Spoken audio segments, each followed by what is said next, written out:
¿Cómo será ese nuevo gobierno de Pedro Sánchez y qué peso tendrán las alianzas políticas y la amnistía pactada con fuerzas independentistas? Le pregunté más temprano a Óscar Martínez Tapia, profesor de Ciencia Política del EA University en Madrid.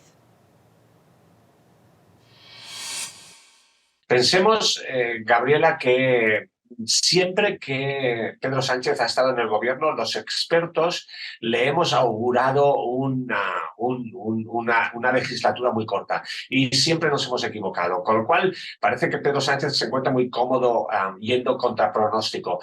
A partir de ahí va, por supuesto, a depender de las amistades peligrosas que ha emprendido Pedro Sánchez durante este proceso de negociación de la legislatura. Recordemos que el gobierno que la derecha en España le gusta llamar Frankenstein, ¿no? Es un gobierno de muchos colores, es un gobierno que principalmente es un gobierno progresista, pero que actualmente tiene aproximadamente 6 partidos, 8 partidos, si contamos digamos, con los dos dentro de la coalición. Esto es complicado, pero forma parte de todo el juego democrático parlamentario y a lo que los españoles nos tenemos que empezar a acostumbrar, que son a las coaliciones políticas. Ah, Luego tenemos en la parte conservadora, en la derecha del Congreso de los Diputados, tenemos al PP, al Partido Popular, que es el Partido Conservador moderado, digamos, como una línea republicana moderada, y luego tenemos a un partido Vox que ha conseguido 31 asientos, 31 escaños, que, bueno, tiene una fuerza limitada, pero sobre todo tiene una fuerza muy polarizadora en España.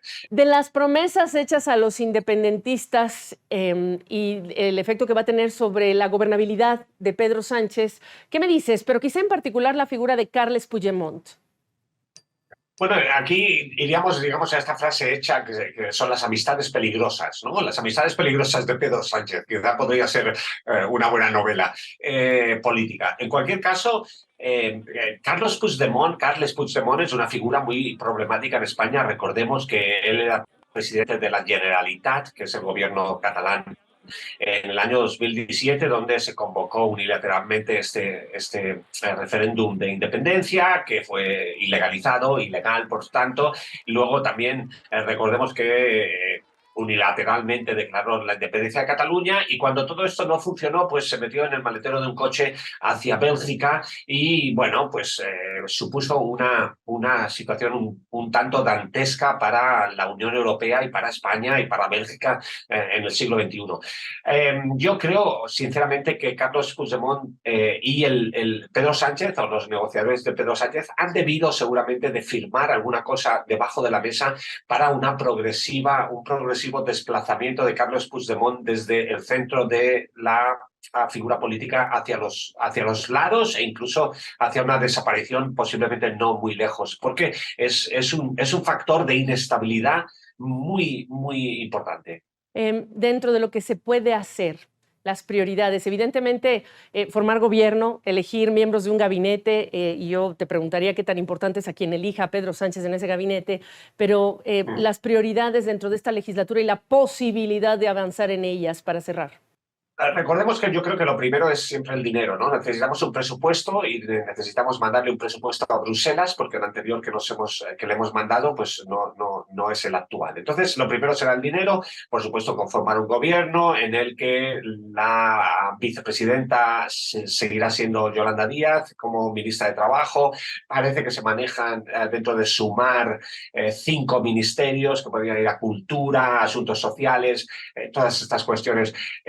Luego, llegar a Navidad e intentar comernos las uvas dentro de un ambiente un poco más conciliador y a partir de enero yo creo que sí que se abre una legislatura que el propio Pedro Sánchez y la propia vicepresidenta primera Yolanda Díez han catalogado como una legislatura social, una legislatura en la que hay asignaturas pendientes importantes como la transición ecológica y la transición energética hacia, digamos, la electrificación. Esto va a ser un aspecto muy importante. Y luego, pues, leyes del día a día y supongo que el desarrollo de los pactos. No nos olvidemos, Gabriela, que el desarrollo de los pactos seguramente tendrá que venir en forma de legislación. Recordemos que Pedro Sánchez ha prometido un nuevo estatuto de autonomía a la comunidad vasca y esto se tiene que desarrollar relativamente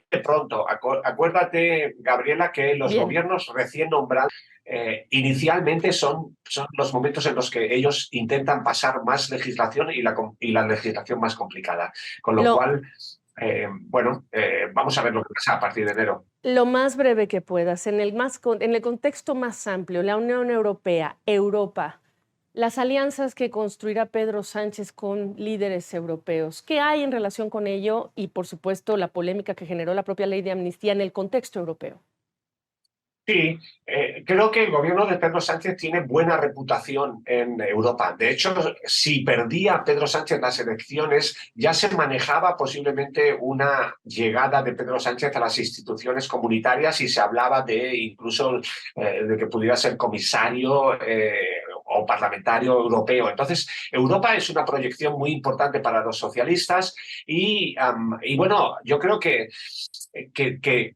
Pedro Sánchez, hay mucha gente en Europa que se alegra ahora mismo de que haya una continuidad dentro del gobierno de España, Bien. porque, en fin, los equilibrios entre la derecha y la izquierda en Europa no están especialmente equilibrados ahora mismo.